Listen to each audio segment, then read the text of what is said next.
हिमाचल का राज्यसभा चुनाव जो है बड़ा रोचक हो गया है, क्योंकि वहां पर कांग्रेस के जो उम्मीदवार हैं अभिषेक मनु सिंघवी सुप्रीम कोर्ट के प्रसिद्ध वकील हैं। और आंकड़ों की अगर बात करें तो कांग्रेस को 68 मेंबर या 68 सदस्यीय विधानसभा में बहुमत हासिल है। 40 विधायक उनके पास हैं। सरकार हिमाचल प्रदेश में कांग्रेस की है, लेकिन इसके बावजूद जो चुनाव कांग्रेस आसानी से जीत सकती थी, उस चुनाव को एक कह सकते हैं कि टफ कॉन्टेस्ट बनाने की कोशिश बीजेपी ने की है।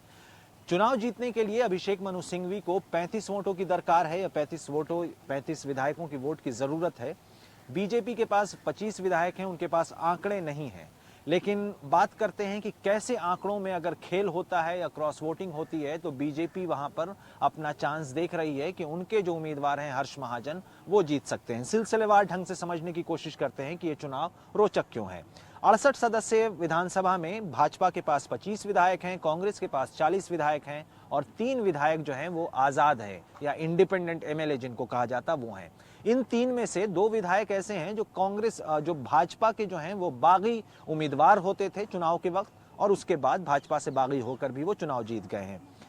हिमाचल में राज्यसभा की इस सीट के लिए अभिषेक मनु सिंघवी को उन्होंने नामांकन भरा, वो उम्मीदवार हैं कांग्रेस के, और उनको जीतने के लिए करीब 35 विधायकों के वोट की जरूरत है।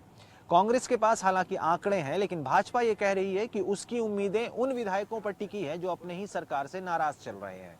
ऐसे कई विधायक हैं जो सुखविंदर सिंह सुक्खू, हिमाचल के मुख्यमंत्री से नाराज चल रहे हैं कि उन्होंने कैबिनेट में जगह नहीं दी। पहला कारण नाराजगी का ये है।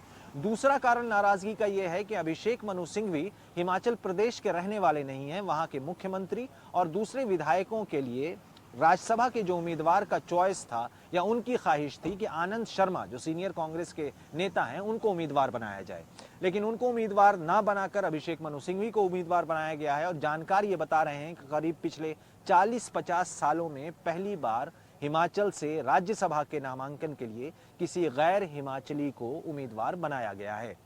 ये 2 कारण हैं जिसको देखते हुए भाजपा ये कह रही है कि कई कांग्रेस के विधायक क्रॉस वोटिंग कर सकते हैं। हालांकि भाजपा के पास सिर्फ 25 विधायक हैं और जीतने के लिए करीब 35 की जरूरत होती है। तो ऐसे में ये भाजपा उम्मीद लगा रही है कि 10 विधायक वो कांग्रेस के ऐसे तोड़ लेगी या उनके वोट ऐसे करवा लेगी कि वो भाजपा के पक्ष में वोट दे दें। इसी बीच ये पूरा चुनाव जो है हिमाचल के मुख्यमंत्री सुखविंदर सिंह सुक्खू के लीडरशिप यानी उनके नेतृत्व पे भी सवाल खड़ा करता है कि क्या वो इस चुनाव में अपने विधायकों को इकट्ठा रख सकते हैं। हिमाचल में वोटिंग शुरू हो चुकी है, मतगणना कह सकते हैं जो शुरू हो चुकी है राज्यसभा की उम्मीदवारी के लिए। और क्यों सुखविंदर सिंह सुक्खू के लिए ये साख का भी सवाल है।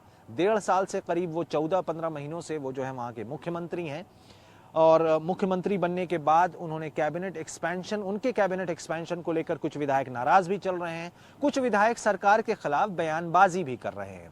तो ये देखना होगा कि राज्यसभा चुनाव में एक ही सीट है जो अभिषेक मनु सिंघवी जिनको उम्मीदवार बनाया गया है, उनको आसानी से सुखविंदर सिंह सुक्खू जिता पाते हैं या नहीं।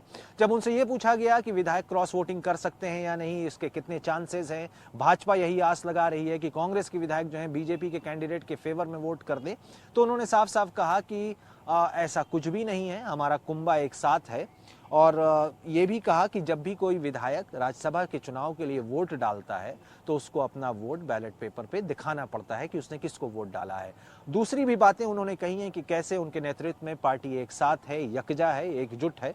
लेकिन कहीं ना कहीं ना उनका ये आज का चुनाव जो है न सिर्फ राज्यसभा के नतीजे बताएगा, लेकिन आगे लोकसभा के चुनाव के लिए भी एक आप कह सकते हैं कि पिच तैयार हो जाएगी। ये समझ आ जाएगा कि हिमाचल में कांग्रेस में क्या सही में गुटबाजी है या नहीं। क्योंकि कई सीनियर कांग्रेस के जो नेता हैं वो ये भी बता रहे हैं कि सुखविंदर सिंह सुक्खू जब मुख्यमंत्री नहीं थे तो उनके भी अपने करीबी विधायक होते थे, करीबी नेता होते थे। सरकार बनने के बाद, मुख्यमंत्री बनने के बाद अभी भी वो उन्हीं विधायकों की सुनते हैं, और जो दूसरे नाराज विधायक हैं उनकी नाराजगी वो दूर नहीं कर पा रहे हैं।